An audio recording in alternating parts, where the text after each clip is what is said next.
नमस्कार, बहुत स्वागत है आपका न्यूज़ 18 के डिजिटल प्लेटफॉर्म पर। मैं हूं आपके साथ अंशिका पाठक।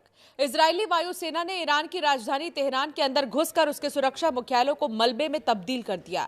यह हमला इतना बड़ा है कि पूरे तेहरान में धमाकों की गूंज सुनाई दे रही है। इजरायल डिफेंस फोर्सेस ने आधिकारिक तौर पर ब्रॉड स्केल स्ट्राइक्स यानी कि बड़े पैमाने पर हमलों की घोषणा की है। इन हमलों में ईरान की रेवोल्यूशनरी गार्ड से जुड़ी बसीज फोर्स के हेडक्वार्टर और मिसाइल लॉन्च पैड्स को निशाना बनाया गया है। लेबनान से लेकर ईरान तक आसमान से आग बरस रही है। इजराइल का कहना है कि वो उन सभी ठिकानों को खत्म कर देगा जो उसकी सुरक्षा के लिए खतरा है। इजराइल के हमलों के जवाब में ईरान ने दुबई और कतर में मौजूद अमेरिकी सैन्य ठिकानों पर बैलिस्टिक मिसाइलें दागी। कतर के रक्षा मंत्रालय ने पुष्टि की है कि उनकी अल उदैद एयरबेस पर मिसाइल गिरी है, जो इस क्षेत्र का सबसे बड़ा अमेरिकी ठिकाना है। उधर कुवैत की सेना ने भी अलर्ट जारी किया है कि वो मिसाइलों और ड्रोन्स की एक बड़ी लहर का सामना कर रहे हैं। कुवैत का कहना है कि वो इन हमलों को हवा में ही रोकने की पूरी कोशिश कर रहे हैं। अब ये जंग सिर्फ दो देशों की नहीं बल्कि पूरी के पूरे खाड़ी क्षेत्र की सुरक्षा के लिए बड़ा खतरा बन गई है।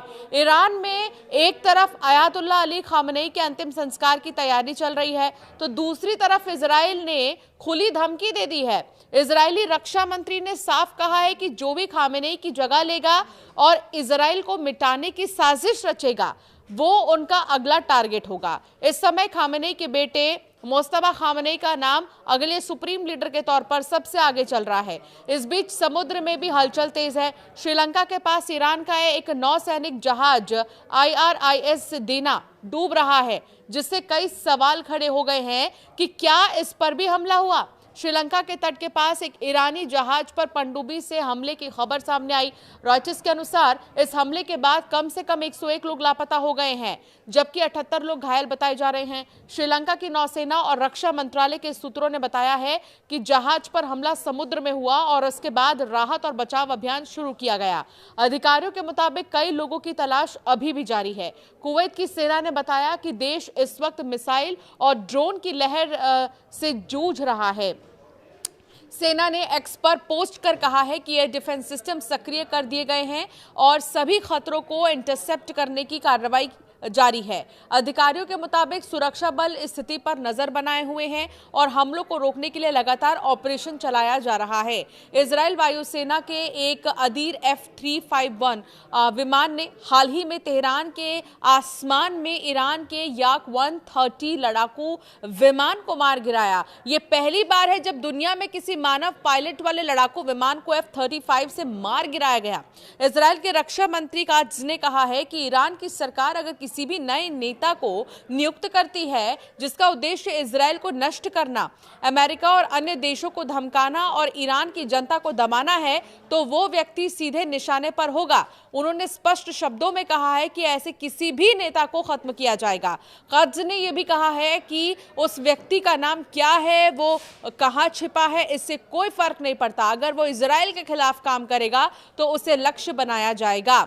बता दें कि खाड़ी देशों को दशकों से अमेरिकी सुरक्षा को लेकर भ्रम बना हुआ था, लेकिन आसमान से बरसती ईरानी मिसाइलों ने उस भरोसे को तोड़ दिया। ईरान ने खाड़ी के देशों संयुक्त अरब अमीरात, सऊदी अरब, कुवैत और बहरीन में जमकर मिसाइल और ड्रोन हमले किए। दुबई में तो नागरिक संपत्तियों पर भी ईरानी हमले हुए हैं। ईरानी हमलों का मकसद और संदेश साफ था कि जो भी देश अमेरिकी सेना को हमले के लिए अपनी जमीन दे रहे हैं, उन्हें बख्शा नहीं जाएगा। ईरान के विदेश मंत्री अब्बास अराक्ची ने कहा है कि तेहरान ने इस इलाके में दुश्मन के मिलिट्री बेस पर हमला करके शुरुआत की है। तो वहीं अमेरिका के राष्ट्रपति डोनाल्ड ट्रंप ने कहा है कि युद्ध अगले 4 से 5 हफ्तों तक और चल सकता है, जिससे मिडिल ईस्ट में और तबाही फैलने की आशंका बढ़ गई है। दूसरी तरफ इजरायली सेना लगातार तेहरान और लेबनान में हमले कर रही है, लेकिन खाड़ी के वो देश जो दशकों से अमेरिकी सुरक्षा की छतरी में खुद को महफूज महसूस कर रहे थे, उनका भ्रम जो है अब टूट चुका है।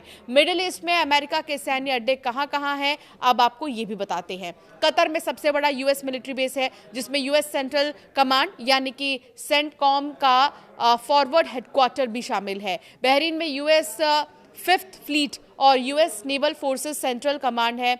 इसके अलावा कुवैत में कैंप आरिफजान है जो यूएस आर्मी का एक बड़ा लॉजिस्टिक्स हब है। इसके साथ ही यहाँ एक अमेरिकन एयरबेस भी है। यूएई और सऊदी अरब में यूएस एयर फैसिलिटी है। ओमान में कोई आधिकारिक अमेरिकी बेस नहीं है, फिर भी वहाँ वो अमेरिकन फोर्स को अपने पोर्ट और एयरफील्ड की इजाज़त देना करने देता है, इसका जो इस्तेमाल है वो करने देता है।